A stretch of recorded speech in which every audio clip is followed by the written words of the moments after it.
So since it's now 10:10, as promised, we are going to start with the lecture. So welcome everyone to PPIJ Round Table number 7. So this is the seventh iteration of our regular roundtable with the topic of current report on low carbon development in Indonesia, as this is also one of the prologue events going towards Iconic 2024 conference. So first off, what is Iconic 2024? So to those who don't know what Iconic 2024 is, Iconic stands for International Conference of Integrated Intellectual Community. It is a scientific conference regularly held biennially every 2 years, initiated by PPIJ German. And this would be our fifth one so far in this 2024. And Iconic 2024 will have the main theme of transformation of low carbon development, which is why today we are having the main topic of low carbon development in Indonesia as an introduction to the topic, since low carbon development is a fairly new terminology, especially those who are not in the sort of the environmental or the forestry sector or the development sector.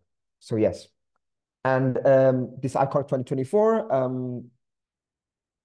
we would invite anyone who's interested, academics or professionals, to join us for this very fruitful discussion. So yes, and of course, going back, what is PPIJ Roundtable? PPIJ Roundtable is our regular, which is a program by PPIJ German that seeks as a platform to discuss different contemporary topics such as global issues and also other topics regularly, which is held once every 2 weeks usually. And the themes change every week, and we also invite guest speakers, which are professionals or academics, to present a topic to us, and then later on we as a group, as participants here, would discuss the topic. So the aims for today's session is, as I've said before, to act as a prologue to the upcoming Iconic 2024 event with the topic of low carbon development, to give further insights with regards to how low carbon development is implemented and what it is in the first place, and also to show how Indonesia goes about the implementation of low carbon development. And oh yeah, one more thing actually, to those who are new or those who regularly join us, this is actually our first PPIJ Roundtable held in English, actually, since later on our main Iconic conference would be in English. So it would only be appropriate that the prologue event is in English.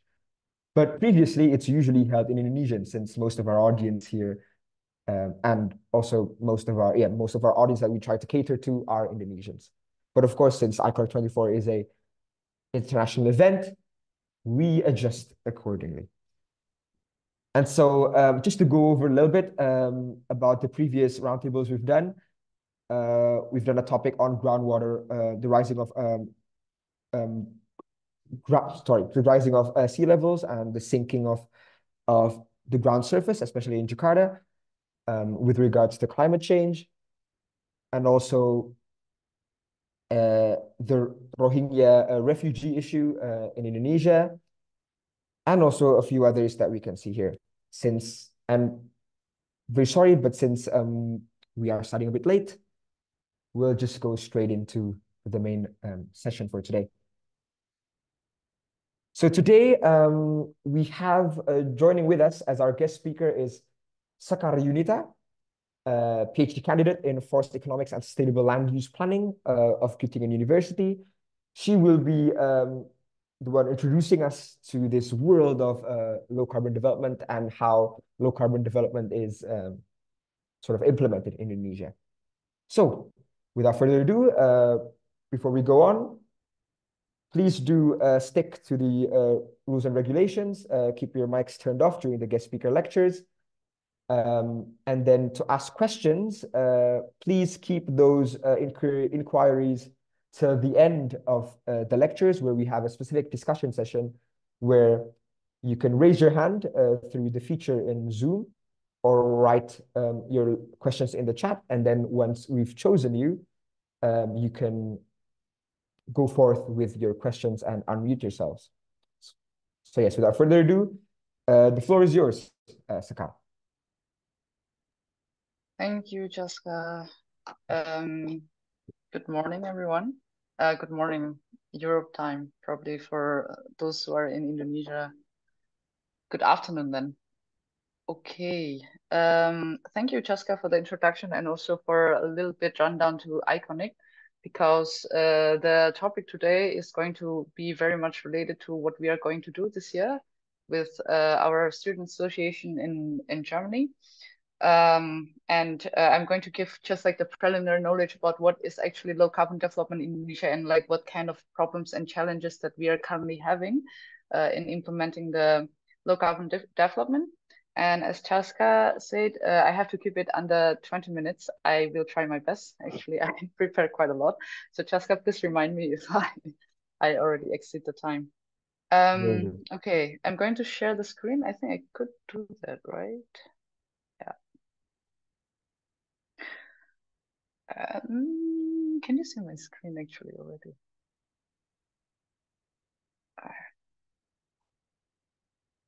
Wait a moment. Where I cannot. Yes, yes, the Okay. screen is Yeah, visible. you could see That's the off full screen screen. already. Yes, great. Okay, so current report on low carbon development in Indonesia, and you see like this icon, like the dinosaurs icon, which you will find out later on, like very later in the presentation. So before we start, probably like I will want you to participate in the discussion. Like I want to just engage everyone in the active participation, because I realized and I understand that not everybody is familiar with the low carbon development issue. And I want to know first about your impression on low carbon development. And throughout this session, actually, there's going to be like questions from Slido. So I want you to keep your Slido. What is it? To keep your Slido throughout this session. So please just join. Wait a moment. I need to also like. This whole technology thing is also actually new to me, so the first question that I want to ask actually is like, what crosses your mind when you're hearing, or like when you're reading about low carbon development?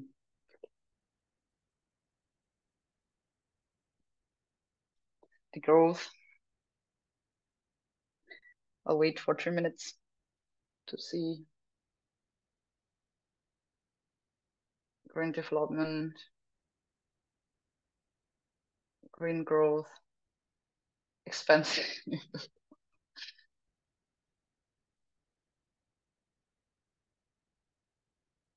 What else? WRI, yeah, World Resource Institute, and PTE. Nice. I would suspect the person who write NPT is like from forestry sector, I would say. More.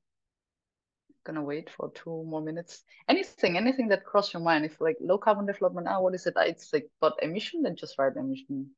If it is about carbon, whatever you think when you hear about low carbon development.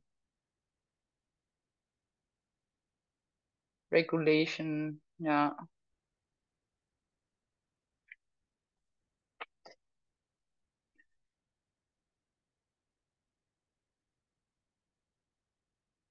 Sustainable development, like a lot of jargons here. Green cities.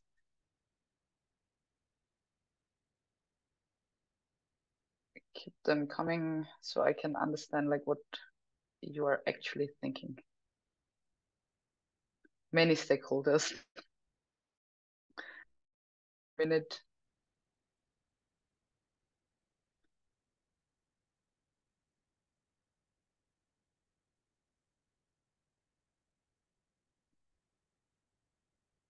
expensive.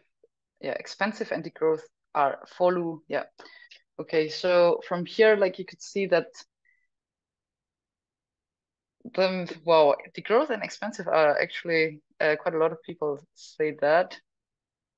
I would probably want to ask explanation, but whoever that is writing degrowth, but for the sake of time, to save the time, like I will just continue. But whatever that you are writing here, like everything that you're writing here is actually very much related to the low carbon development. So I'm happy to know that you all more or less are familiar with the terminology of low carbon development, at least. So yeah, we're going to go back to Slido later on, but for now, I'm going to continue about what is low carbon development. Actually, I also started a question in my Instagram a few days back, and many people say that low carbon development is about reducing emission, which is actually not wrong. But low carbon development is actually not only reducing carbon dioxide emission, but also increasing the economic welfare at the same time. So if I put this into graph, it would look like this graph that you see in the screen, like what is happening in mostly in the developed country, like United Kingdom, France, Germany, the country that we are living now, Sweden, United States, and Finland. They already are successfully decoupling the emissions to between the emissions and the economic growth. And this is basically the low carbon development, the goal of the low carbon development that is addressed when we talk about low carbon development. But why actually like low carbon development is such a thing now is actually rooted from the adoption of the United Nations Framework Convention on Climate Change in 1992. That was the time when the nations all over the world started to collaborate and then think about like how to actually mitigate the climate change consequences in the future. That was actually the first time that the nations all over the world start to really put into like diplomatic agenda, to the political agenda, the discourses over the climate change, because this discourses also happen because of the high carbon development that has been taking place for long time, like long periods since the industrial revolution time. And if you could see here, like in the graph, you could see that like the countries that have high GDP are also having high per capita emissions. Meanwhile, the countries with low GDP, they have the low per capita emissions. So at the expense of industrialization and also civilization, at the expense of growth, at the expense of the economic growth of these countries, comes also a very high environmental cost in the form of the per capita emissions, or like the greenhouse gases emission. And this has been proven to be unsustainable and create disastrous risks for the humanity. If you see here, from the industrial time that is becoming the benchmark for the IPCC, or the Intergovernmental Panel on Climate Change, in 1850 to 2024, today we see that there is a surge, like a significant surge in the average temperature globally. So, but then because of this temperature rise, there are a lot of climate-related disasters that also happening as a consequence. And the countries all over the world, they were actually in 1997, they talked about it in the Kyoto Protocol. But then like what is becoming the monumental event to the climate change negotiation is probably the Paris Agreement, where Indonesia is also taking part in. And the Paris Agreement's long-term temperature goal is actually to keep the rise in mean global temperature to well below 2 degrees, and preferably limit the increase to 1.5 degrees. If we go back again to this temperature, like 2024, at the moment, we are already above 1 degree Celsius. So all of us do not know like whether we can achieve this target or not. But in Paris Agreement, we have collective goal to limit the increase of the temperature to 1.5 degrees Celsius. And Indonesia has been ratifying as well this agreement in 2016. And as a consequence of ratifying the agreement, Indonesia has to put it into the national level regulations and agenda.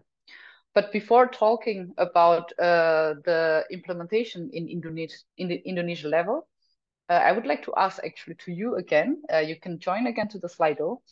I want to ask actually, what does it mean to actually keep the increase under 1.5 degrees Celsius? Please go to the Slido again, and there are two options that you could choose there. You could choose just one, and I would like to know your opinion. Please go to the slido.com and blah, blah, blah.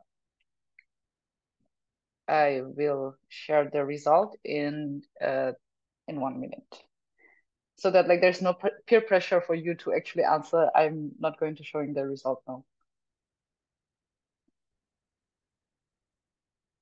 Okay.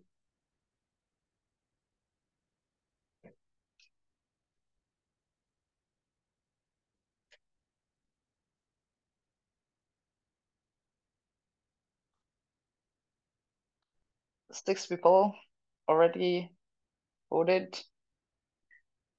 I will wait until at least 10 people.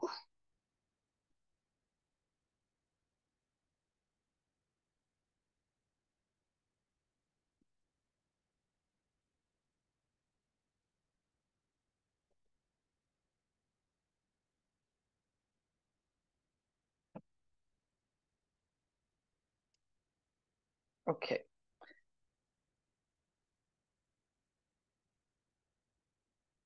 So wait, I'm going to share that again.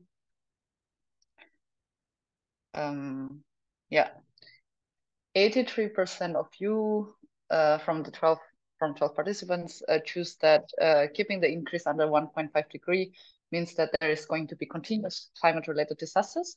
However, the deadliest effects are reduced, and 17% said that climate-related disasters are reduced, just reduced.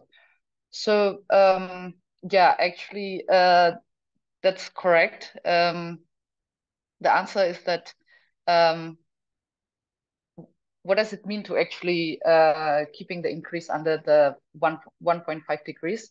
Many of the deadliest effects of climate change are reduced. However, in the world of 1.5 degrees, even when we are reaching we are reaching 1.5 degrees increase of temperature, there's still like irreversible melting of ice sheets on Greenland and Antarctica. Sea levels would continue to rise, and continuous existential challenge for small island nations and low-lying nations. And it actually includes Indonesia because we are like archipelago nation. So there are a lot of islands that are threatened because of the sea level rise. I mean, there's already proof to that. If we see Jakarta, there's already a lot of coverage about Jakarta sinking. I mean, that's also like the reason why they are moving the capital city anyway. And then the increased risk of extreme heat, which actually could lead to many diseases and also many insect-borne diseases such as malaria, dengue fever, and among other threats. And based on the IPCC report in 2023, in the near term, global warming is actually more likely than not to reach 1.5 degrees Celsius. So even the scientists all over the world have been very pessimistic that we can reach this target. Therefore, low carbon development is becoming more and more prominent to be promoted in order to reduce the greenhouse gases emission despite implementing the activities and the programs that are promoting the economic growth. And this is the current situation in Indonesia. We have not yet reached the 1.5 degrees increase. However, this has been happening. This is under 1.5 degrees. Between 1990 to 2021, Indonesia has experienced more than 300 natural disasters, which include 200 flooding events that affect more than 11 million people. And if you could see the graph here, it is always increasing, and it actually was getting even worse in 2020. Sadly, I don't have the graph in 2021 to 2024. However, you could see that there's like even like double or triple increase from 1990, which is actually just 2 decades ago. 2 decades ago. So Indonesia, against this backdrop, of like wanting to self-sustain and also ratifying the Paris Agreement, Indonesia is also implementing low carbon development. So Indonesia has this climate target of being climate neutral by 2060, and this unconditional and the conditional target, you could ignore actually the number. I will also put it into perspective later to help you understand what it actually means and or like how ambitious it is. So unconditional target is actually the target that Indonesia sets without the help of international assistance. So it is like by our own efforts of mitigation. But like with the international support, Indonesia projected about 12 to 13% of additional reduction. Why? Actually, because as what some of you said earlier, when you wrote in the word bubble, that the low carbon development is actually expensive. It is costly. We will actually delve deeper into that later on. And with the support, like financial support and also technological transfer from the international community, Indonesia could actually reach better and also more ambitious targets by 2030 against the business as usual. Business as usual means that the scenario where Indonesia doesn't implement anything and continues the policy that is currently happening, or like continuously doing the status quo. And this climate target is not only the target that Indonesia is having, because like in complement to this climate target, being climate neutral by 2060, Indonesia is also targeting to become the advanced economy by 2045, which is included in the Indonesia's golden vision. Indonesia is setting itself to get out of the middle income trap and becoming the advanced economy while also reducing emission, which is very ambitious because actually no country in history has transitioned to high income status while also reducing emission. This is actually a big challenge, not only for Indonesia, but also for a lot of large developing countries, because of course, like many large developing countries want to set themselves as advanced economy, but at the same time, they are also in pressure to fulfill the climate targets for their own self-interest. It's not only because of the international agreement anyway, but because climate change is a transboundary issue, and no matter who is emitting what, any country will be having to bear the risk of the climate change. For example, like if the emissions is in the US or like in Europe, Indonesia is still having to bear the risk, because after all, the Earth is only one, even though the world is not. So now I want to also like give you like a bit perspective of like when I say that like no country has transitioned to high income status while also reducing emission. If you see here, there are like there's like this pattern between like the developing economies and also the industrial economies. Even though the industrial economies start to actually reduce the carbon emission, but you could see that like averagely they are still like above the developed nations. Means it just like justifies what I said before, that there's no country in the world that actually becomes the advanced economy without emitting so much. And now I want to go again to the Slido. I want to ask your opinion again now. I want to ask, like, in opinion, how realistic is our target? Like now that like you see that no country has transitioned to high income status, and you see that Indonesia is still like in this. Sorry, wait, I want to do the laser pointer. Indonesia is still like in this side of the graph.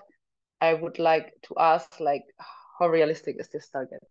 Actually, what is interesting, a few days ago when I shared about low carbon development and what comes to their mind about low carbon development, some people actually also answered things like fictions or like It's just another jargon. It's just it's not going to be happening like that. So I see a lot of pessimistic tone there, which is actually also understandable. Okay, please go to the Slido and let me know what you think about it. Like in your opinion, how realistic is this target? I'll wait for another 1 minute.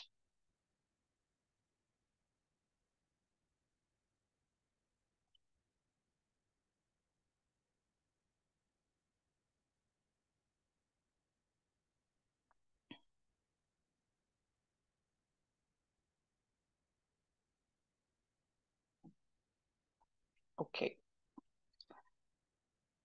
I'll share shortly about in your opinion, how realistic is this target? Okay, the score, the overall score is 2.5. So many of you have chosen to answer that it is not realistic or like very unrealistic, or like some of you also choose to be neutral. Okay, I'm gonna show you this then now. Okay, so eventually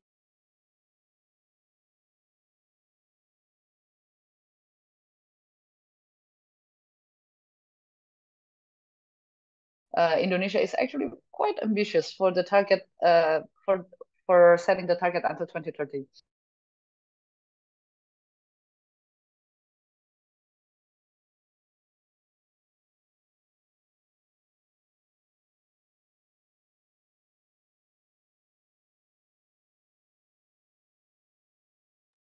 I think we have a slight connection issue right now, so please apologize. We apologize for this slight technical issue, but hopefully our guest speaker would. Oh, she's come off the line. Yeah, I guess we'll have to wait for a bit because of this slight internet issue, I think, on the guest speaker's end. So yes, we're trying to reconnect her as of now.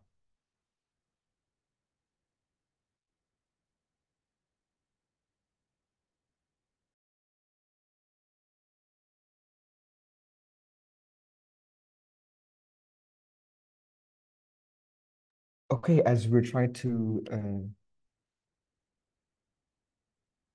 reconnect our guest speaker, please be patient. I'm very sorry for this slight inconvenience, especially since it was a very intriguing lecture so far, especially with the knowing what the current targets the Indonesian government has to achieve such, well, I would say bold claims, perhaps, and also comparing it with the goals of the other countries in terms of decreasing their carbon output, and also the connection or relevance between um, industrial output and carbon production. So I've just received some news that um, Sakara, our guest speaker, is going to reconnect in around 3 minutes. Yes. Please stay put and keep the enthusiasm up. Hopefully this doesn't kill the vibe too much.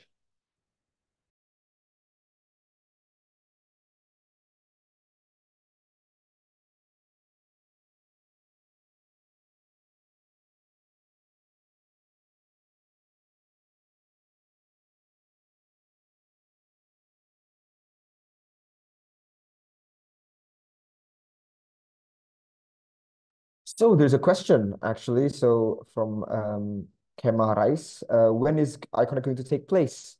So it's going to take place around the end of August. The precise confirmed date is not yet established. So it's going to be reconfirmed at a later date. But as of now, the we could say approximately it's going to be around the last week of August, though the specific dates is still in discussion and going to be released once the information is once there's certainty in that aspect. So yes. So yeah. Perhaps since we still have some time, um, I'll ask some opinions, especially from those who usually run PPIJ Round Table about how the lecture has gone so far. So, uh, Barisma, for instance, do you have any opinions on what the topic is so far?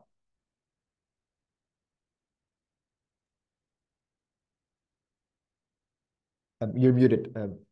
Can unmute yourself, perhaps? Okay. Am I audible? Yes, yes, yes, we can Okay, hear okay. you. Thank you, Chaska. So for me, the topic for today's is very related to the upcoming international conference that we will organize later. And I mean, I would like to say that this topic is very general. Many field of study, many sectors nowadays talking about the low carbon development, and then it's very interesting topic because whatever that we discuss within this topic, it will really contribute to the developing countries, especially Indonesia, because the climate change is the main issue, and then every scientist, every people from industry, they are very striving to think about the solutions, how to not only reduce the gas emissions, but also how to gain the welfare for the people itself. So I mean, from my side, who are working mostly in agriculture and livestock, today's roundtable will be very much beneficial for me because it will trigger the further discussions, and then maybe it's also open the potential collaboration, not only from agriculture to the agriculture people, but also from agriculture with the land management people, or whoever who are having concern about this. So I mean, I'm so grateful about today's approach. Thank you. So thank you for the opinions. And so I guess what you're trying to say there is that um, low carbon development as a topic is and as a concern, it's a very holistic sort of topic that involves a lot of different stakeholders from different fields. And just for the information of everyone here, Barisma here is also our editor-in-chief, scientific editor-in-chief for the upcoming Iconic. So if later on, if you want to submit some sort of scientific work or an abstract or some sort uh, for the conference, it will be dealt with by Arisma and her team later on. And of course, since I forgot to include this initially before we start the lecture, Sakara, our guest speaker for today, is actually the director of Iconic itself. So she is the sort of spearhead of this whole conference. Of course, with the rest of our committee in Iconic. And let me check first whether she has joined us again. Yes, she has, thankfully. All right. Yes, so So, sorry. hello, Sakar. Are you ready to resume your lecture? Yes, yes. All I'm right. so sorry. No worries. Technical issues Yeah, are part of our modern 21st century world, I yeah. guess. So please I'm resume. trying to be low carbon. That's why like the internet cuts us everywhere. Anyway, yeah. So I think this is the last one that I talked about, right? Chaska, could you please remind me? Um, yes, correct. Wait, Yeah, hold on. Yeah, this one, I think. yeah. Yeah. I think last time I shared with you like how pessimistic all of you about the targets that Indonesia has set, which is actually justifiable. And then, yeah, I also showed like actually how ambitious I want to just put it in the perspective that Indonesia is quite ambitious in comparison to the other top 10 emitters. with EU and India are being the only countries or like nations that are more ambitious than Indonesia in terms of the commitments per capita target. But actually, now I just want to give like also another, I just want to put it into perspective. I try to compare Indonesia with other countries that have also similar, like comparably similar GDP, PPP per capita. PPP is price for purchase power parity, which is actually showcasing the purchase power of individual in every country. So I want to just compare Indonesia to the other two countries that have comparably similar GDP PPP, because I think it is going to be a bit or very I don't know, very not fair to Indonesia, for example, to EU or South Korea or United States. So I compare Indonesia to other two countries that are also large developing and also struggling. And if you see here, South Africa and Peru, they even have more ambitious target. They have like 2050 target to reach net zero, and it is already in declaration and also already in policy document. Meanwhile, Indonesia sets to have like net zero target by 2060, and it is still under discussion. And if we compare it to other big countries in terms of population, China and India, it is actually more or less similar. China is setting target to 2060, and India is in 2070, and it is already in the policy document. However, if you see like the change in per capita CO2 emissions and GDP, this is also a very interesting figure, because of course our graph is not like the graph that I showed earlier of the developed country, where they already have like decreasing trend of CO2 emissions and the increasing trend of the GDP per capita. For Indonesia, South Africa, and Peru, they have still the increasing trend, both for GDP per capita and CO2 emission per capita. However, what makes Indonesia is actually different is that the rate of our consumption based, or like the rate of our CO2 emission per capita is actually higher. It is faster than our GDP per capita. Meanwhile, for Peru, for India, for South Africa, the GDP per capita actually grows faster than the CO2 emissions per capita. And for South Africa, they even like have showed the signs of decoupling already. If you see how the CO2 emissions per capita is already starting to decrease. So this is just to put it into perspective. So yes, so actually Indonesia is not so ambitious in regards of the target, because 2050 and 2060 is basically, I would say it's like a recipe for the net zero. I feel like many countries in the world, most countries in the world, they set to be net zero, to achieve net zero by 2050. However, with this graph, it showcase a bit of like unrealistic side of how Indonesia will achieve it in the future, because our CO2 emission per capita is still like growing faster than our GDP per capita. However, again, actually, we also could be more optimistic about it, because the growth, the Indonesian growth, economic growth becoming already less carbon intensive, at least in the past 20 years, in the past 2 decades.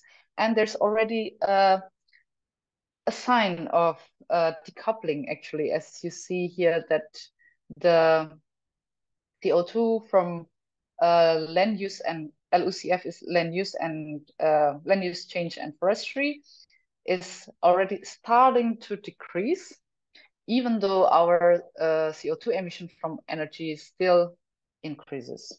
So there is this positive insight, like this optimistic outlook in regards to how we are going to achieve both our climate target and also our economic target. And now I want to delve deeper into the Indonesian emission profile. And to this, I want to invite you again to Slido.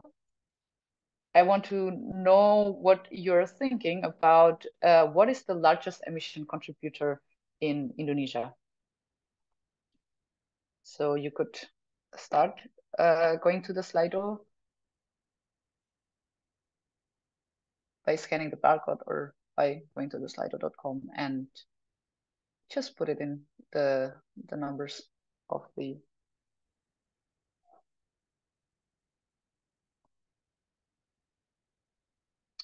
gonna wait for 2 minutes.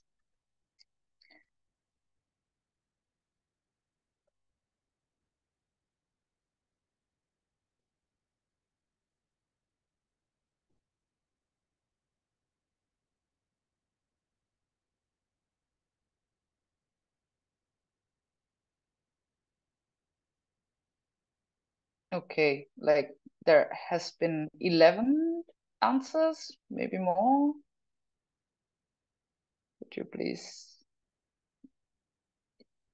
Could you probably, no, sorry. I want to ask help from Chaska, but no.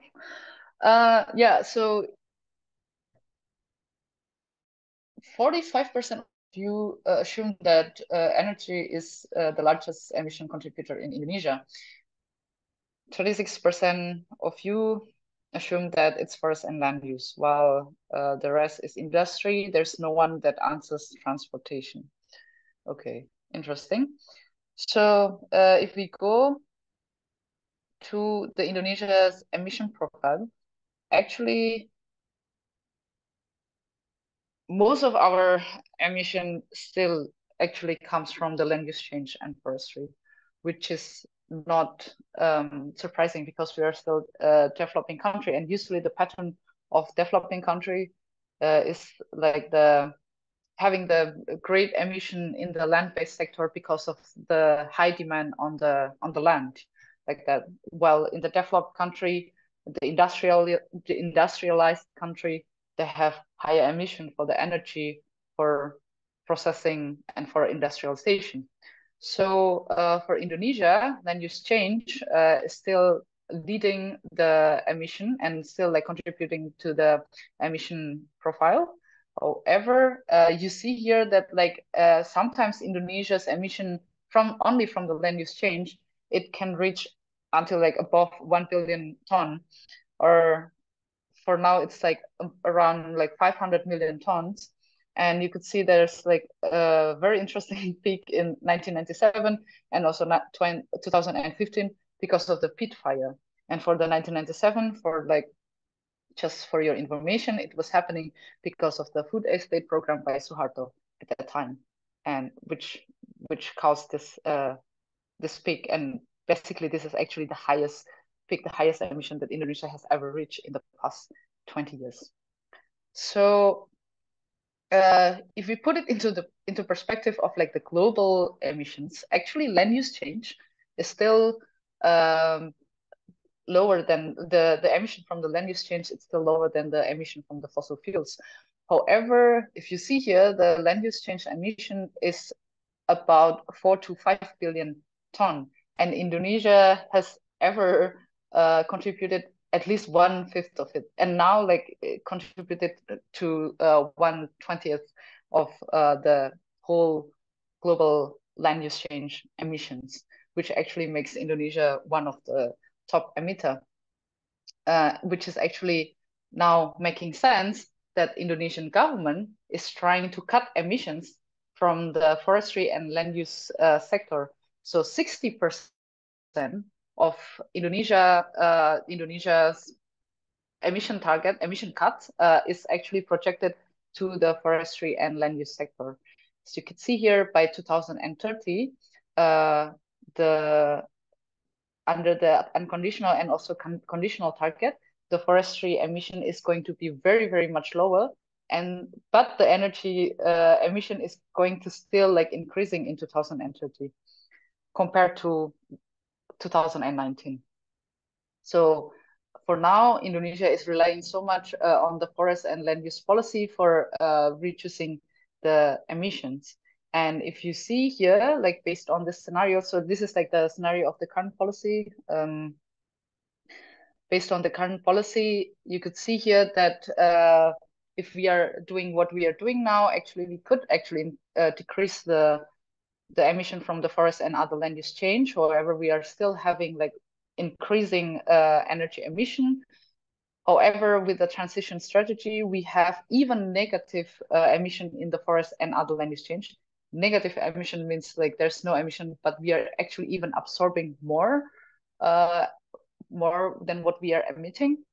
And with the low carbon scenario that is set in the Indonesian low carbon development strategy, they actually see the projection of energy sector having reduced emission after 2030. So what I could say here is that Indonesia is currently prioritizing the emission reduction or like the climate policy in the forest and land use sector until 2030, and then afterwards they're going to reduce the emission from the energy sector, which is actually aligned with the discourses that are developing at the moment, the narrative that are developing at the moment. If you see the news, I think Eric Thohir a month ago or like 2 months ago said that it is still impossible for Indonesia to cut emission from the energy sector because Indonesia is on the way to start or like to embark the journey of being industrialized country during the presidential period of Jokowi. So with that said, because now Indonesia is orienting themselves to prioritize the land use and forestry policy, I would just like give like a brief just overview of what Indonesia is actually doing, what kind of policy that they are doing, and what are the challenges and problems that actually are still posed even until today. So Indonesia is actually putting a permanent ban already on peatland and forest for 70 million hectares in 2011, which is part of the bilateral partnership with Norway as a result of banning the issuance of license on peatland and forest for like in the 70 million hectares of peatland and forest. Indonesia will get a results-based payment in the amount of $1 billion. This is part of the bilateral partnership with Norway. And in 2019, Indonesia is also doing another permanent ban, but it is more or less voluntarily. Like this is what Indonesia is doing independently from international support. And also moratorium on palm oil, on oil palm license. Also, there's restoration of 2 million hectares of peatland because, as I said before, the two peaks of Indonesia emissions in the past 20 years, which is in 2015 and 1997, are actually happening because of peat fires. So it is very important to restore the peatland in Indonesia, especially the peatland in Indonesia are tropical peatland, which is absorbing 20 times carbon than like any ecosystem in the world. And then Indonesia in 2022 also revoked 3.1 million hectares of forest license because of being inactive. And then Indonesia also now committed to this follow net thing, which is a net zero in forestry and land use sector by 2030. And this policy is financed by UK, US, and also Norway.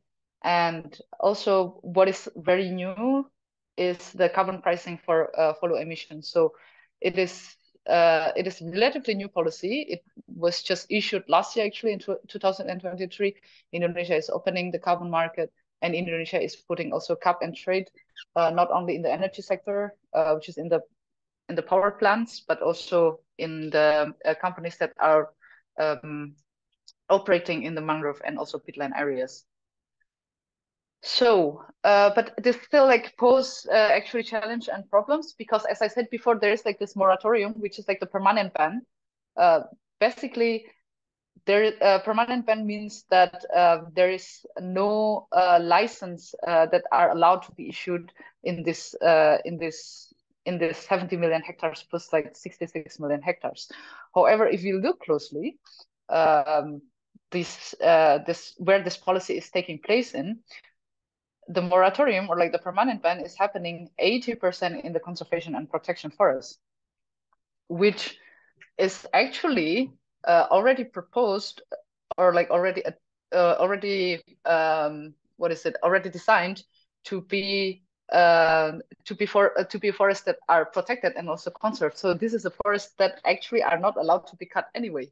So 80% of the moratorium are actually in the conservation and protection forest, and then 8% are in the peatland, and 12% is in other parts, which is like primary forest and also like production forest, which is actually quite an irony, because we should actually put a ban on the permanent put a ban of issuance of the license on the forests that are like proposed for production, not proposed for conservation or protection, because nonetheless, like without and regardless the moratorium anyway, the protection and conservation forests are supposed to be conserved and supposed to be protected. That's one problem. And then another problem with the moratorium policy is that it is found that moratorium policy is actually encouraging negative spillovers, which is actually there are like deforestation just like 10 kilometers or like even like 50 kilometers outside the border, because of the what is it, the perceptions and also perspectives being built around the people there, that okay, this area is like under the moratorium policy, this area is under the permanent ban, so I cannot produce, or like I cannot do any activities, or I cannot log, like I cannot harvest the timbers in this area, in the moratorium area. However, in this area that are not under the moratorium policy, I could. That is the perspectives, or like the perceptions that are being built because of this moratorium policy. And another challenge is that we are still having the problem of decoupling deforestation with palm oil price. As you could see here, like there is a similarity in the graph of like the forest loss with the graph of the crude palm oil price. So when the price of palm oil is increasing, we also experience a higher loss of forest, rather than when palm oil price is decreasing. So with that said, it means that we need a cost-effective policy to actually address deforestation, because addressing deforestation tends to be costly, tends to be expensive for our country's growth. And another problem is there's this food estate, as I said before. In 1997, we have this emission peak because of food estate on the peatland, and this food estate is repeated again. And funnily enough, it is repeated in the same land that that was actually under fire in 1997. So basically, what we are doing now is repeating history without actually restoring the peatlands that are already damaged or like already burned during the time of like peat fire in 1997. This is also another challenge. And why it is a bigger challenge is because food estate is currently still a priority program and also strategic national strategic program in Indonesia, and it seems to be going to be continued, like at least in the next 5 years, from the result of the political situation that happened in Indonesia. And another problem is regarding to the data. We have like uncertainty about the data of forests in Indonesia. For example, when Ministry of Forestry and Ministry of Environment are being merged. So the data of Ministry of Forestry say that 44.2 million hectares are forests, but then like Ministry of Environment said that like it's 59.8 million hectares are forests.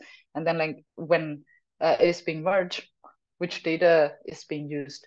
And also there has been a lot of discourses, like I think if you just Google like Indonesian deforestation alternative data, there are a lot of other NGOs and also media that are offering alternative data against the data that are being released by the government, because they are skeptical about the data that is released by the government. So if earlier I said that there has been a decrease in land-based emission, or like in the forest and other land use change emission, it could also be not a decrease because we are not yet sure whether the data is reliable and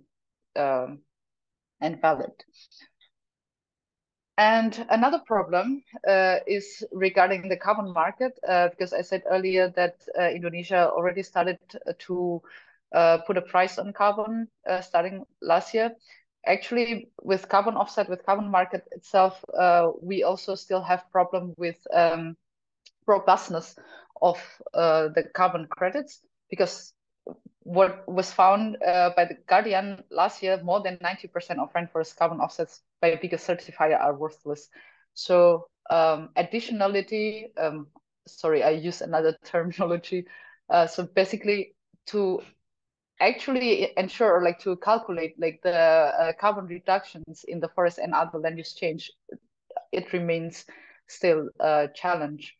And many certifiers are now like under the scrutiny of being stayed as a greenwasher, or like the greenwashing enabler, like that. So maybe carbon market or carbon pricing are also not solutions after all. And then another challenge and problems, not only in the forest and other land use sector, but also in the energy sector. I'm not an expert in the energy sector. Maybe maybe PPIJ German, or like the Department of the Research and Strategic Studies later on could also make another roundtable, separate roundtable, to talk about the energy emissions in Indonesia and how the energy outlook, energy policy outlook in Indonesia. However, if I just say it like broadly, Indonesia still relies so much on the fossil fuel. As you can see here, even like in 2022, we have increase on the energy consumption based on coal, like that. So yeah, you could see here that our consumption on coal is increasing. And also, as of 2023, Indonesia is also named as the largest coal exporter, the world's largest coal exporter, which only shows that we still have high demand on land, which could be like counterproductive because we have oriented our climate policy and climate target on the land-based sector. Another problem is that even though Indonesia is already projecting by 2050 to have majority, like 30% of like the energy mix from the renewable, if we see the trend here, like at least in the past 5 years, there is an increased trend on biofuels, and the biofuels are actually being produced from the palm oil. So basically, we are even like in the situation where our production for biofuels are exceeding the production for food, like in terms of the palm oil production.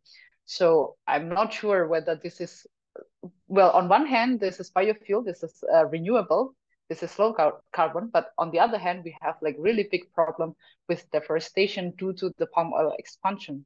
And I don't think the biofuel can justify the palm oil expansion and also the deforestation, because again, Indonesia is orienting towards the land-based sector and like forestry sector to actually cut emissions.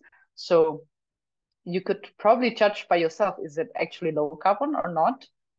Because it seems to me, at least it looks like replacing pests for cholera, at least. So yeah. And another challenge or problem is that so when we talk about greenhouse gases emission, when we talk about carbon emission, it is something that is staying in the atmosphere for actually a very long period of time. So the temperature rise that happens right now, and then like the changing climate that is happening right now, it is not happening because we are emitting in the last 20 years. It is happening because we are emitting for the past 100 years, or like for the past 200 years. It is the emissions that stay, that the emissions that are emitted from the industrial revolution era still stay in the atmosphere until today. And our strategy so far, we are still orienting our strategy in the emission reduction, not yet in the carbon removal. And this is something that other, like the developed countries start to actually do is actually basing their climate policy in carbon removal, because it will not make sense to reach 1.5 degrees, like to reach like the limit of increase under 1.5 degrees only with emission reduction. Emission reduction means that emission reduction actually means whatever that I already said before, which means that whatever Indonesia is trying to prevent to do in the following years in order to not emit more. But carbon removal means that actually capturing or like removing or basically just capturing the emissions that are already in the atmosphere and then like sinking it, whether it is in the to the geosphere or like to the biosphere. And Indonesia climate policy, and together with other large developing countries, so far we are focusing more on the emission reduction, not much on the carbon removal. Even for the developed countries, even for European countries, carbon removal policy has only started to emerge, like at least in the past 2 years. And even the carbon removal policy is not yet being enforced until now, like in the EU, it's still like under the discussion in the parliament. So we could also probably assume that Indonesia is going to take another long way to go beyond emission reduction, probably in the next, I don't know, optimistic wise, probably 10 in the next 10 years. Sorry to interrupt a little bit. Yes. Do you still have a lot of material to go through? No. Not too much. Sorry. Yeah, if it's possible, can you perhaps wrap it up in the next sort of like 5 minutes, since we're going to have a little bit of time for the discussion. Thank you. That's very much possible. Thank you, Chaska. And when we talk about low carbon development, we also have to talk about sustainable development, which is actually something that already mentioned by some of you in the beginning. So because low carbon development is actually a form of sustainable development, and we talk so much about environmental and economic, but we don't talk much about social. We also have to talk about social aspect as well, because there's no climate justice without social justice, in my opinion. For example, so with this framework, I actually want to just tweak your critical thinking and probably like try to assess this development or like this programs in Indonesia that are currently being promoted and currently being implemented. Has it been low carbon? Has it been sustainably managed or like sustainably initiated? So for example, like the food estate project, we know that this, as I said before, this is not low carbon at all. This is still happening in Indonesia. Or like, for example, this very, very beautiful design of the new capital city project in Indonesia, which just a few days ago, there were like this viral news that there is this, I don't know, massive displacement of the indigenous and also local community for new capital city project. So is it socially just, or like is it socially inclusive? You could tell by yourself. And again, and then the downstreaming program, or in Indonesia we call it hilirisasi, which is actually I really support this program. Like in principle, I support the idea of downstreaming. However, we also have to think about like when the raw material is being processed, and where is the energy to process this all raw material from? If it is from fossil fuel, then again it is just like trading pests for cholera. It is not something low carbon, in my opinion. And and then for the last slide, actually, I can't really see my, okay. For the last slide, I just want to try to change probably our question now, because now the policy is there, like it is set out there. And I'm going to say, like, personally, in my opinion, this is a good policy. Like the climate target and the ambitious economic target that Indonesia is trying to set, if this both are really going to be achieved, I would say this is a good policy. This is a very good policy that we have to support. But the question that we have to ask to ourselves, and also like in respect to this development, is not is no longer is it realistic, but we have to ask like more like result oriented and like pessimistic, no, optimistic, sorry, not pessimistic, optimistic questions such as what transformations must Indonesia undergo to realize this objective, and what innovative approaches can bolster the success of these transformations. I think I want to elicit these questions upon all of the participants here, and then like try to think what kind of transformation or like what kind of innovative approaches that Indonesia has to go through in order to achieve these both targets. And if you have ideas about this, and if you probably like throughout this presentation you already have like, I don't know, critical idea or like critical arguments against what I have presented, you could also later on probably try to write your idea and then like try to elaborate your idea and then submit it to iConnect. This is a bridge to actually the International Conference of Integrated Intellectual Community that has been presented by Tasca in the beginning. And for further information, you could check our Instagram in @iconic.ppij. So yeah, that's all from my side. Thank you, and yeah, get your ideas ready.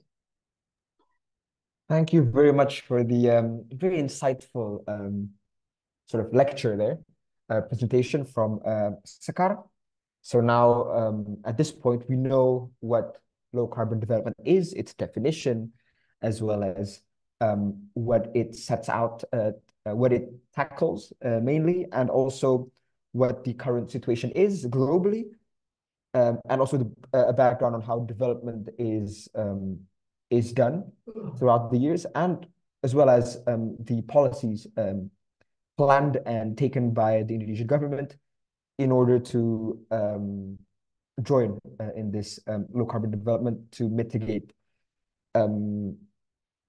climate catastrophes.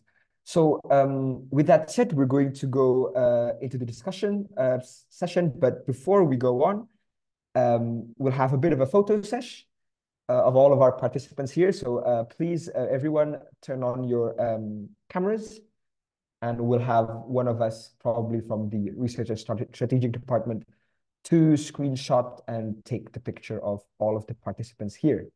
So, Hessel, can you do the honors of screenshotting, please? And for everyone, please do turn on your video. Okay, I'm just going to wait till everyone turns on their video. Hessel, are you there, or? I think Hessel is not here, and I'm supposed to take over the job. Okay, sure. All right. Geraldus, All right. take the screenshot.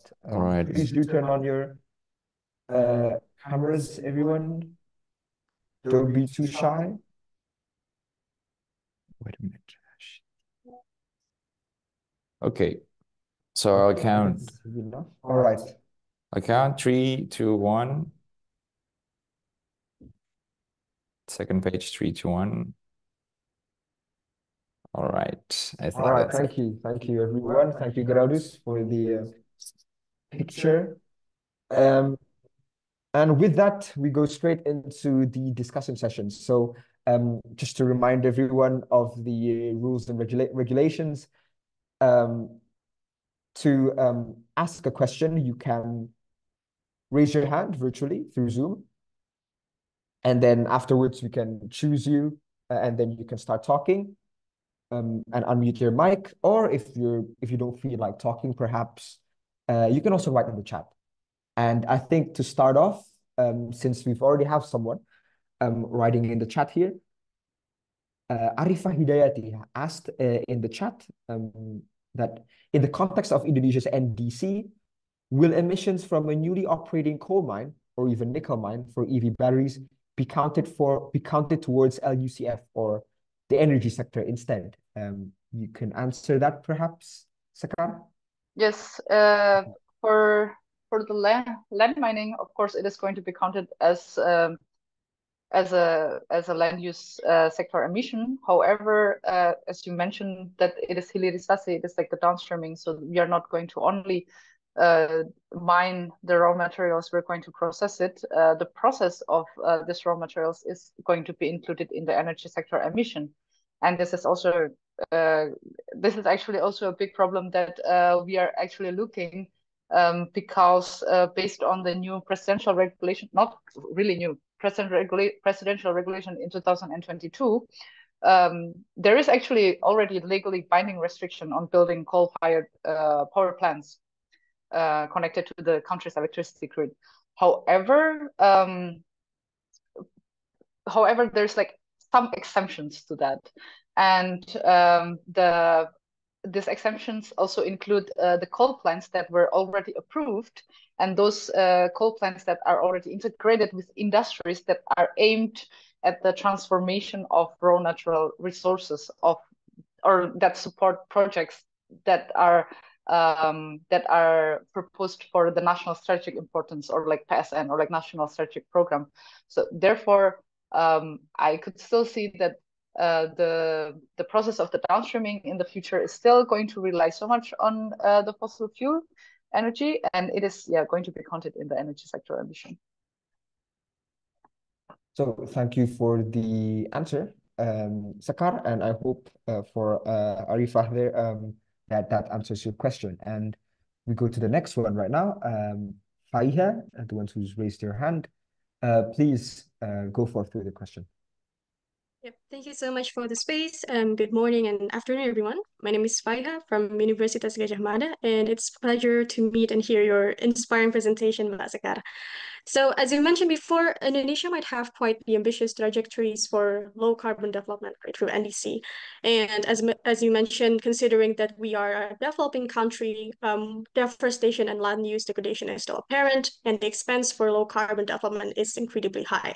So I just would like to ask your opinion, since you have a forest economic background as well. What do you think is the first priority to better enable an environment for green investment, especially by the private sector or potentially the international society, especially when we also have other country competitors, if we might quote it, like for example, India, Peru, and others with high forest coverage and also high CO2 emitter just like us. I think that's for me. Thank you.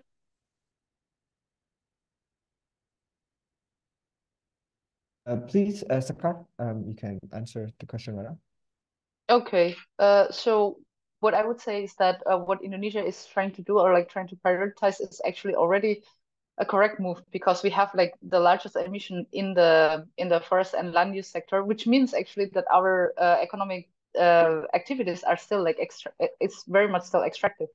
So the spirit of wanting to restore the forest and restore the peatland and prioritize, or like continue to actually put forestry and forestry as a heart of the low carbon development is actually something that has been it's been actually on the right track. Like Indonesia is already on the right track, because if you see like other countries, if you see like the developed countries, they only have like very low emission on the land use sector, very low on the forestry sector, because they are not relying on that.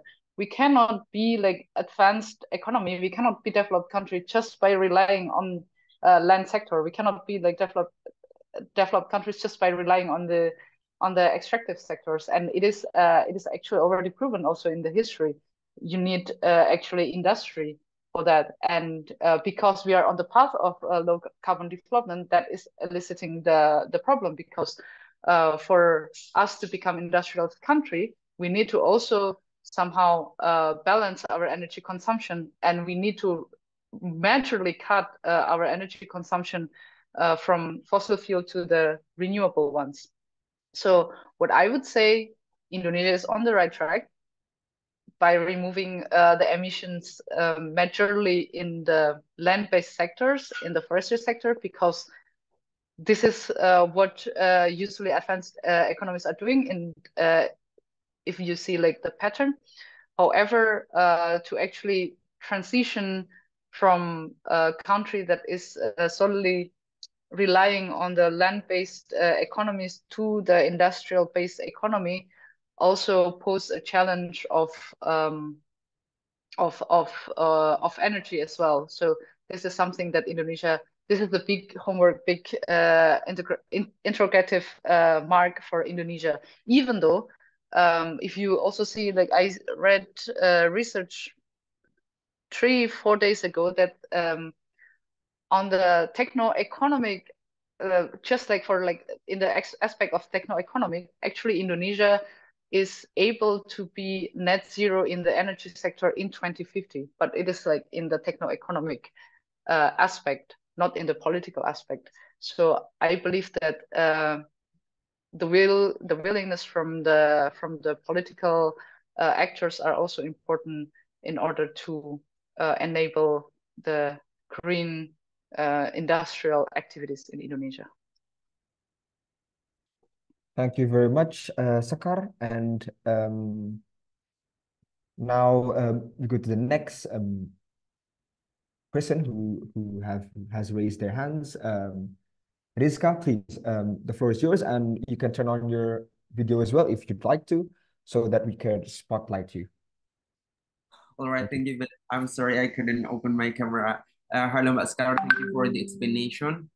So, my name is Rizka. I'm coming from ASEAN Youth Organization and turning student in the Proforest, Indonesia. So, in response to your comment regarding the expansion of oil palm, Indonesia is currently finalizing plans for national mandatory certification, namely ISPO, while we also have secondary certification or RSPO, if you know, in order to meet and comply with EUDR standards. EU is the consumers and also we are the producer. It ensures that there is no overlap between forestry and oil palm in those certifications. As you were obtaining certifications, it's difficult for smallholders. For your information, when I had discussion with World Institute of Indonesia, only 40% of the palm oil plantation officer could achieve those certification, while inside only 0.3% smallholders could obtain the certification to ensure the carbon emission, peat reduction, and etc. And this one that unique. I do believe that certification ensuring carbon will become standard price in the future, or certification will be a business as usual later on. So what do you think about certification to ensure the carbon and LDC in particular living, Mbak Sekar? That's my first question. I have second question, so later on after you explain it to us. Okay. So my point of view on the certification is actually very expensive program, because I think you also know it probably like firsthand how certifications are done. You need to actually prove that like everything is traceable. You need to prove that everything is like having geolocations. You need to prove that that everything is like in accordance with the standard and operating procedures from the certification that you want to follow. Certifications are very expensive, and so far certifications are only able to be done by massive corporates. If I would say smallholders usually have to attach to this like big corporates in order to be able to be certified. Is certification a solution? I would say, I would like, this is my personal answer. I would say no, because like as you could see earlier in my presentation, that the certification of the carbon projects that are under, so to say, like one of the biggest carbon certifier in the world, which is Verra, and also Gold Standard, turned out to be like 90% of it turned out to be fraud, so to say, because certification is actually more or less paperwork. It's not it's less about how the forests or like how the lands are managed. It is more about how the procedures are being fulfilled. So in my opinion, it is not yet a solution, like the certification.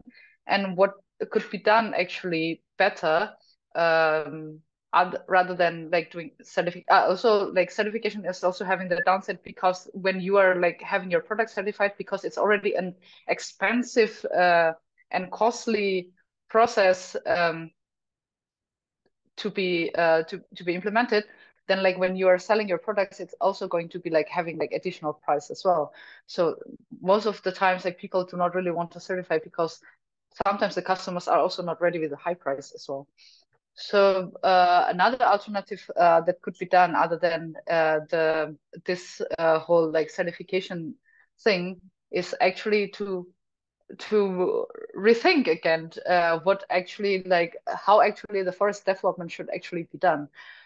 Forest development should not be done by thinking what the by thinking what this markets how the markets should be shaped, even though like it is probably like cost effective policy. Forest development should also be done by integrating the social aspect that are often like abandoned, like the people that are there, like the people there, like the indigenous people there, the community there. They most of the times they have like actually practices, traditional practices that are already happening like for a long time, and it is mostly like proven to be sustainable. This kind of practices are not actually integrated in the certification, in the modern day certification. Cultural safeguards are also mostly not very much integrated in the certification. So like the other alternative like to the certification is like a new model, or like I don't know, like if you call it certification, if it is like the only solution that the world has to offer at the moment, is also like a certification that has like a very high social safeguard, that is also valued the practices that are happening on the ground, that is also valuing the local wisdoms as well in the tropical forests, so that the benefits of the certifications are not only be felt by the corporates, but also by the people that are really relying and also living in the tropical forest. Do you have another question? I think you have a follow-up question. Yeah, please do go on.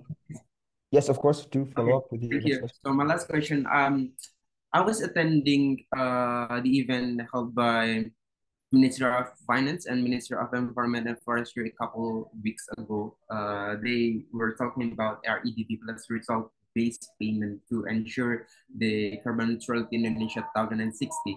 But then they had only two local success stories they could tell, which are Jambi and also is Kalimantan. And the cost of them is rewarding most effectively used in administrative way than in the action way. So in your opinion, does REDD plus RDP it will really ensure Indonesia to receive LDC itself? So it's just my quick question.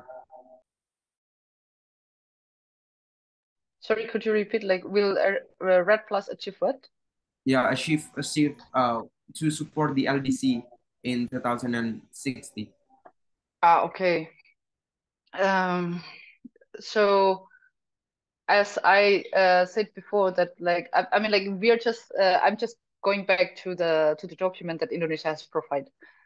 36% by own efforts, and then 41% by, or like 43% by international support. RED Plus is very much international assistance. RED Plus is result-based payment, form of forest conservation, which means that with RED Plus we are still relying on the transfer, or like on the money from the global north to actually be able to implement this this climate action, or like this forestry programs.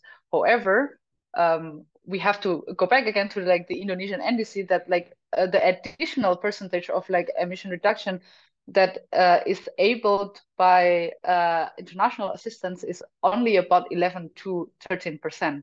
The rest is actually Indonesian own efforts. So of course it's not.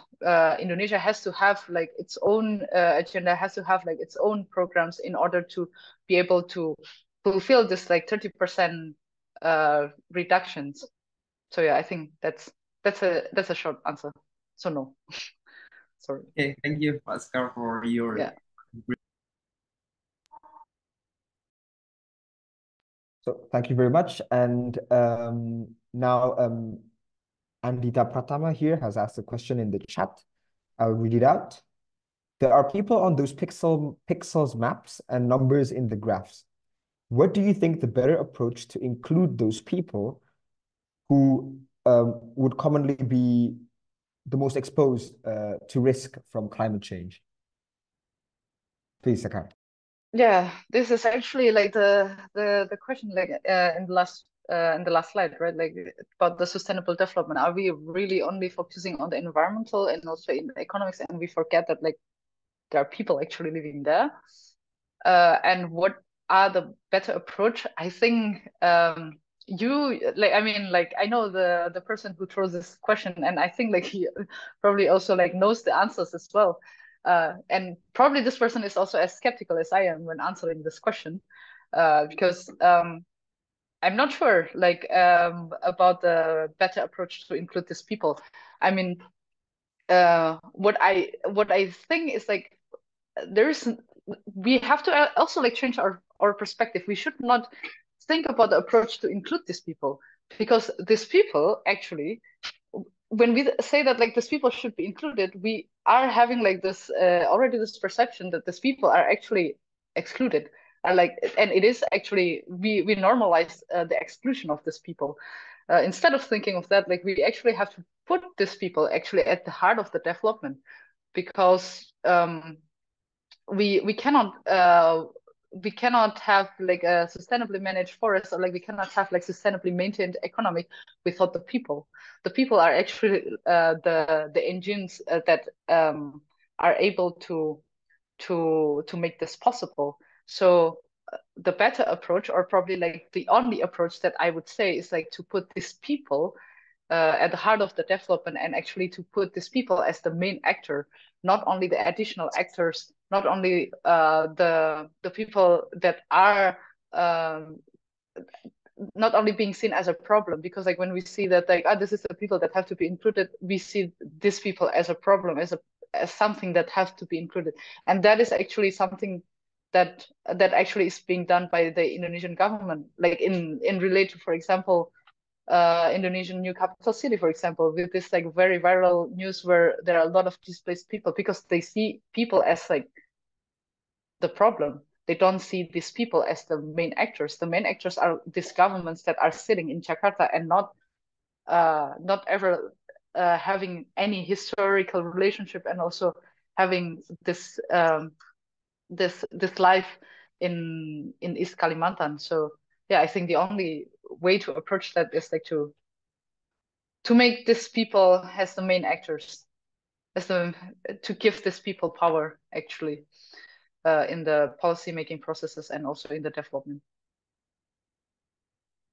So I hope that thank you, Sakar, for the answer, and I hope that answers your question, Andita. And if it is okay, I'd also like to ask a question, actually, adding on to Andita Pratama's question right here. So I'm just gonna ask straight away.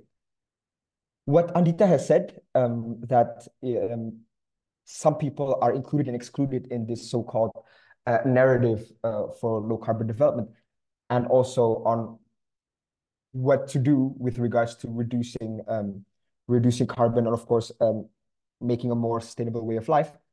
I'd like to ask just your opinion. Is it this what the global north is kind of doing as well to countries of the global south, in a way that a lot of their narratives, because if we go back to the data you've provided previously, it can be concluded that a lot of the development, a lot of the booming of development that these developed countries experience, they owe a lot to industrial development that costed a lot of carbon, a lot of environmental damage. That is very apparent in, for example, Victorian Britain, right? Where you know, it's a lot of their industrial boom in the late 1800s produced a lot of emissions, and also a lot of you know, damage for the environment that as you said, we experience the remnants of it till now. And we can also see that in other developed countries as well, like the US and Germany and so forth. And now, in a way, in my opinion at least, they seem to say they act as of like have like the moral righteousness of saying that, okay, we need to change and everyone needs to participate in this sort of changing way of life to a more sustainable form. And they have these proposed solutions, like for instance, electromobility as an example, that basically, I won't say coerce because that might be a harsh term, but they champion this sort of way and kind of, makes everyone have to adhere to this, to their main ways. And from the way I see it, when they propose these sort of new solutions, such as electromobility, for instance, as an example that I think is most tangible, they're kind of externalizing their emissions rather than reducing it. Because, I mean, yes, we can see on the statistics, a lot of their development is going up, and it's decoupled with their emissions and their carbon production. But as we can see from how it is in real life, from the way I see it, a lot of it has to do as well with the fact that they outsource a lot of these sort of big emitter industries to developing countries, to to the global south, like Indonesia, where they produce a lot of the high emission stuff in our country, and then they focus more on the services, which naturally has a higher value added which has a higher value added, which means their GDP keeps going up, but they can sort of externalize their emissions to other countries that are still riding the wave of industrial development. So my question is to you, should we find, if we want to also ride this industrial development wave, but start decoupling early on and not follow the pattern that these developed countries have had hundreds of years ago, should we brainstorm new ways of low carbon development that's probably never been approached before? What do you think?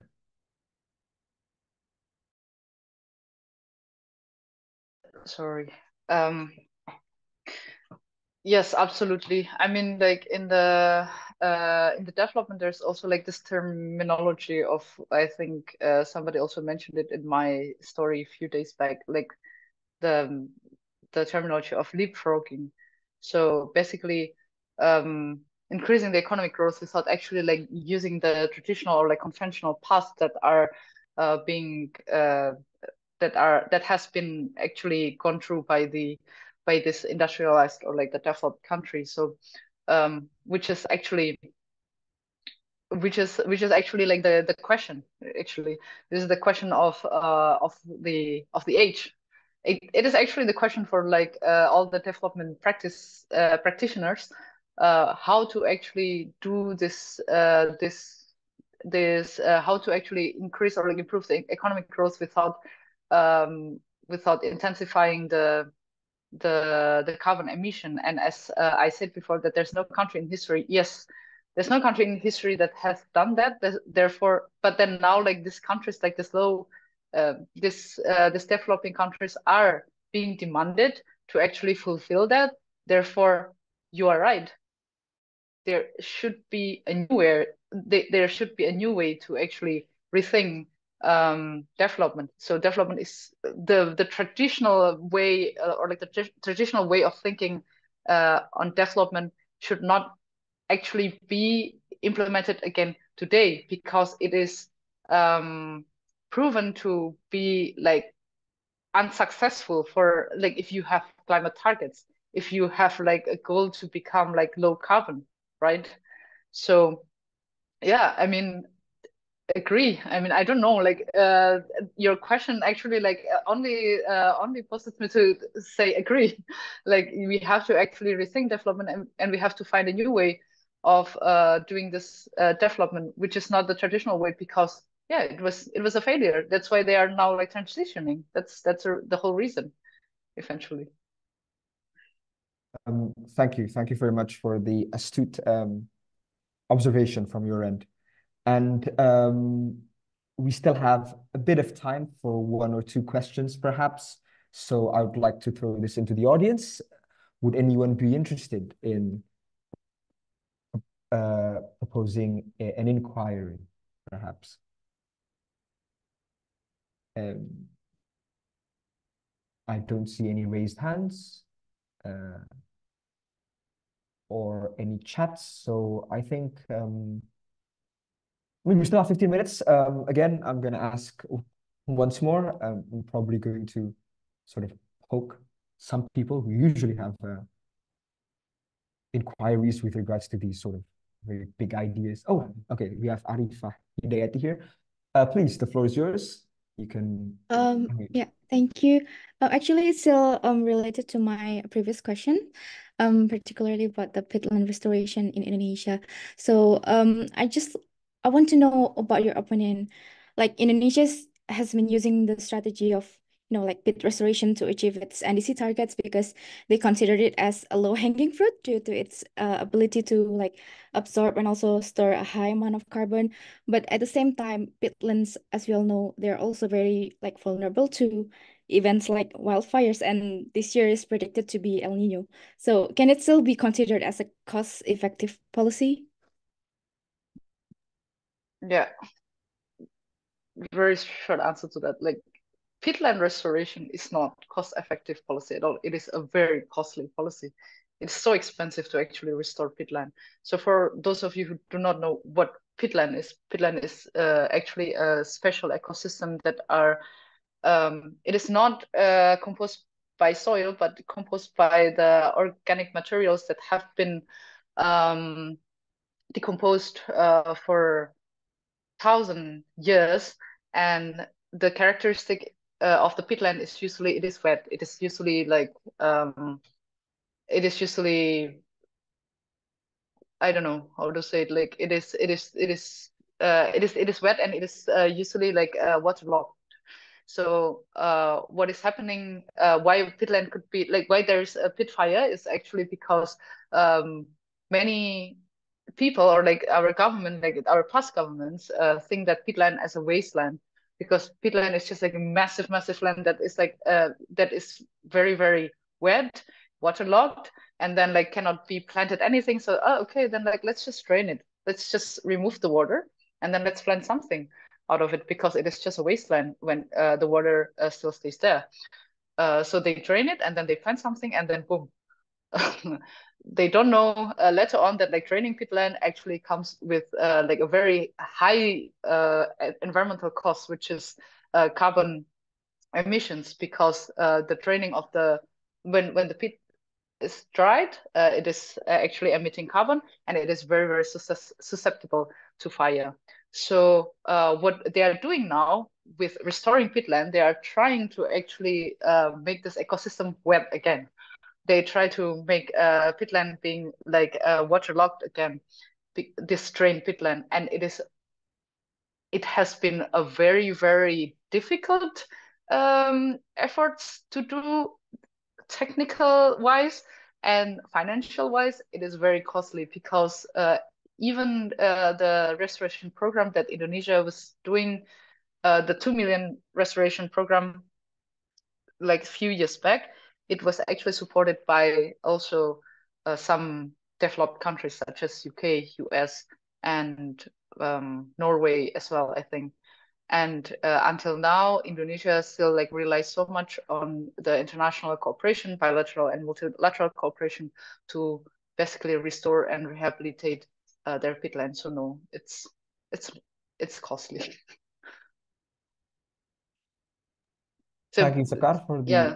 sorry. So yeah. So I mean, like in the light of that, so it's better to actually not cultivate or like not damage the peatland even more, because like if you damage damage the peatland even more, it is going to be even more costly to actually restore it, which is why like food estate has to stop actually. So yeah. Quite a bold statement there at the end, and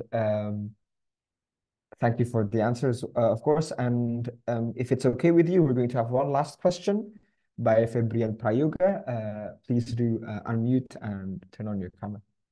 Thank you. Sorry, you have not unmuted yet. Hello, Oscar. Yeah, Hello. okay. No, I have technical questions, even though I'm not expert in this area. So Indonesia's archipelago has the longest coastal line, and I was thinking like, why don't we just plant a lot of mangrove there?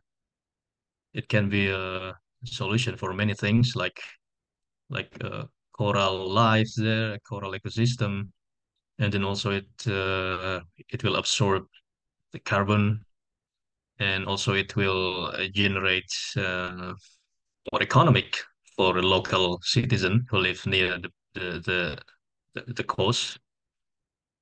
And the second idea comes to my mind is like, you know, I've ever lived in Korea, and in Korea, the way they manage the property and real estate is like they are building a vertical minded building, and it doesn't use large amount of land. It's like, so it can accommodate some people, let's say some number of people, but it will provide a lot of green area like city forest and a water, what is it, how do we call it, like yeah, open area for rainwater absorption to the land. So my question is, in your opinion, a how close are we into that solution, and how those solution uh, impact to the reduction of the carbon, I mean carbon dioxide? Like, if we implement that, if we implement the solution, I mean, how big will the impact? That's my question. Thank you. Yeah, thank you. First question about the mangrove planting. This actually, yeah, it is something that also has been done by the government of Indonesia. But the problem with planting is that we should not only plant and then leave. We should actually really monitor that like trees are actually living, because on contrary to what people believe, people always believe that like, okay, we plant and then like it grows. It's not. You have to actually really do site preparation. You have to, I mean, I study forestry science by design, so it's like actually a very complicated process to actually just plant. You have to do site checks, site preparation, and then like you have to do like maintenance and stuff. But what is happening like until now is that like they do this program of like planting 100,000 trees like that. But then after planting, after taking photos and like taking pictures of this planting activity, they just leave and then they're done. Nobody really monitors what's happening like on the ground. Nobody really monitors if the trees are really alive. Nobody really monitors if these vegetations are actually like successfully growing like that. So the planting program, like mangrove planting especially, is actually a really good idea, and it has actually been done. And you're right that mangrove is actually having high potential in absorbing carbon. In addition to the peat, this is the potential that we have. We have to unlock this potential as well. We have to plant mangroves in, like on our coastal, because it's not only for climate mitigation, but also for like flood mitigation. We know that mangroves are helping with as a natural barrier for sea to intrude, for seawater to intrude to the land.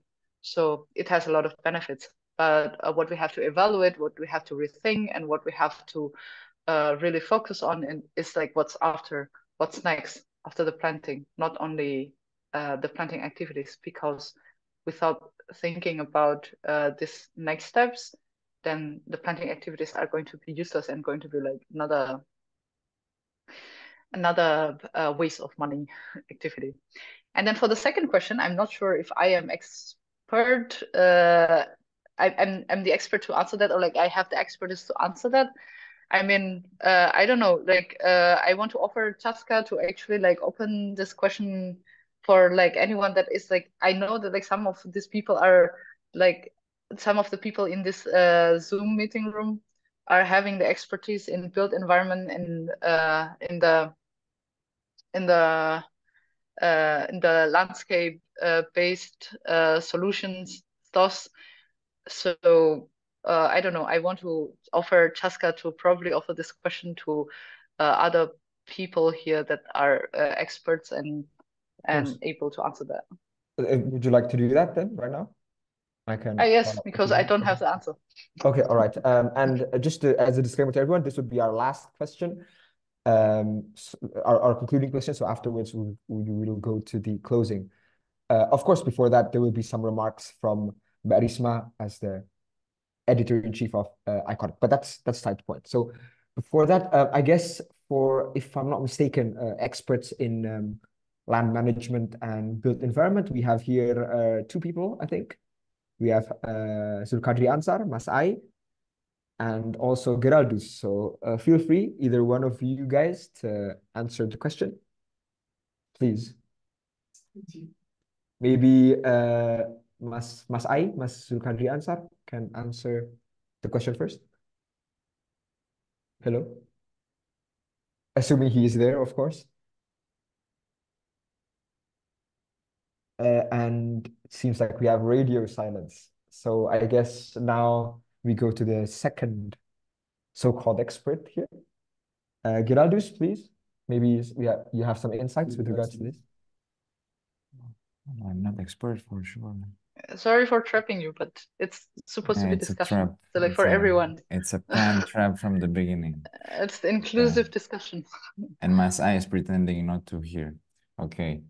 So the question was about the vertical building method or mindset, which is not really penetrating the minds of city planners or architects in Indonesia, right? And the question was why, right? Or what was the question exactly? I'm sorry, could you repeat? Yeah, why? Because it's so potential to create some area for water absorption, like and also we can generate more free space for city forests, something like that. Yeah, exactly. Regarding to that, actually, we gotta talk about the land conversion, and it's mainly what happened in Indonesia is that the spread of the urban sprawl, the spread of city, the spread of the industrial areas were done at the cost of the conversion of agricultural land. So normally what were converted is the already agricultural lands.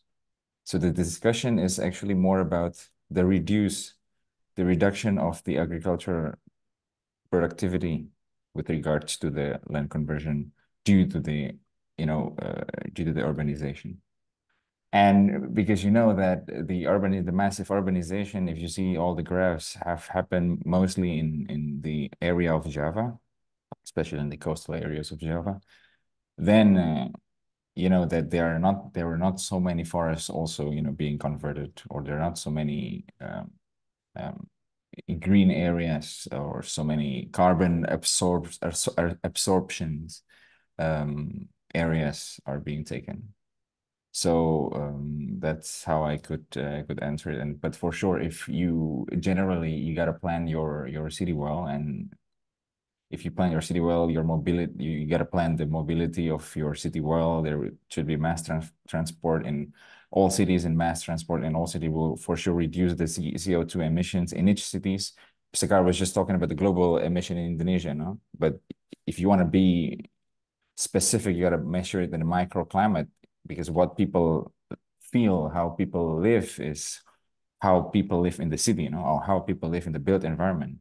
And if further measurements are done there regarding the CO2 emission with in correspondence to the reduction of life quality, then actually every effort should be done also in the local level, in the regional levels, in the city levels, how to reduce also the CO2 emission. And I think we also have this topic as one of the focus of study, which the Iconic will accommodate. So we pretty much really expect people to future participants, possible participants to deliver their ideas with regards to that.